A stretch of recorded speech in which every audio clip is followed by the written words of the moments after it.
again, Master Barber and Educator. Just here to talk on a couple of topics about mental health behind the barber chair. Before we start that, I just want to give a big shout out to Heineken Tools. This is a Cyrus Clipper, Gold Series, 2-speed, detachable blade, 2-speed, LED indicator. Great tools. Check them out. So here we're with Pastor Anthony from New England Adult Teen Challenge, and I had a few questions I wanted to ask him, and one of them is about mental health behind the barber chair and some ways that barbers could help their clients, and what kind of resources would a barber be able to have to give to their clients. So yes, interesting question. I would really start off by kind of saying, the barber's chair is almost like a counseling session. It's very rare that I go into a barber shop and whoever's sitting in the seat is not telling the barber about their life, and it's almost like they're in therapy, and their barber is now their clinician. Well, the first thing I would definitely recommend is that if this is the nature that barbers are equipped, they get some maybe just a little bit of counsel on where to direct people, maybe gather resources of different agencies in their area, in the surrounding areas, so that they can point their their client, the person that's getting a haircut, in the right direction. So where could a barber potentially send a client that's struggling with maybe suicide, drug addiction, or maybe they're abusing their spouse or their children at home? Where could they get help? So in regards to suicide, if I would say if a barber is actually cutting somebody's hair and they're laying out that they have a plan to do so, I think it's important that they call the suicide hotline, or even instruct the person that they're with, right there in the moment, be like, hey, let's see what we can do to get you some help. Because a lot of times when people say something, it's really almost like a last cry for help, and we don't want to disregard what they're saying, because we might be the last person of reason in their lives. So always knowing the suicide hotline number is important. Local police station department is important. Hospitals, emergency rooms, those type of things are important to know and have those resources, and maybe even make the call with the person.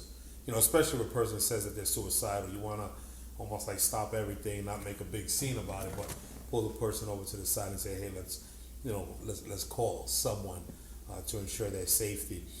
When it comes to drugs and alcohol, Adult and Teen Challenge is a resource. We're long-term treatment.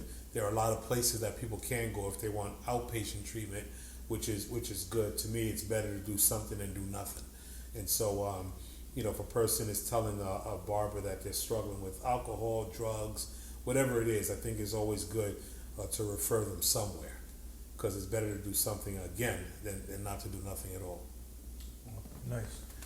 So now there's some tools that barbers could use, which is if a person's suicidal, they contact some kind of emergency support. Drug and alcohol addiction, Teen Challenge is an amazing step forward. And what do you think is a good way for a barber after a long, because I know in my experience as a barber owner and a school owner, that the barbering industry deals with a lot of addiction and mental health. And one of the most common things is barbers sometimes tend to abuse pills because they're standing up for a long period of time, their body hurts, then they add alcohol to it, and now they're dealing with alcohol and pill addiction, and then before you know it, they're in a place where they can't handle it anymore, and then before you know it, they start to destroy their career, and someone that was a good business owner or barber no longer is in a place where they're not able to perform in life.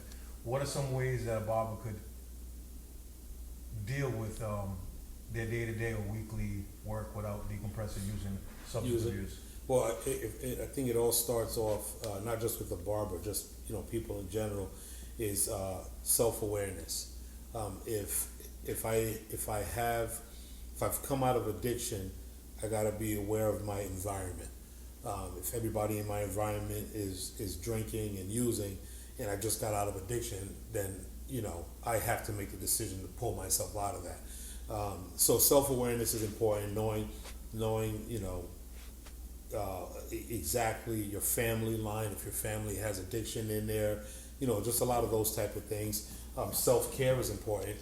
Taking care of ourselves, physically. I know, like you said, barbers are standing on their feet all day long. So simple things like stretching and exercising, taking care of ourselves physically, mentally, emotionally, and even psychologically, helps to prevent substance use.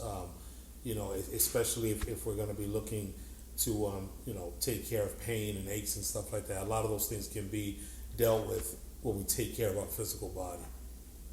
So I want to just thank everybody for watching this page. Thank Pastor Anthony from the New England Adult Teen Challenge. This video is just here to encourage and promote mental health awareness, give you guys some resources, some ideas on how to work through the workflow of the week. Make sure you continue to check out me at Scott Anthony, ribarberschool.com was one of them, and then on Instagram at Scott Anthony's. Big shout out to the Heineken brand, Gold Series Toro adjustable tool. Check it out. We'll see you soon.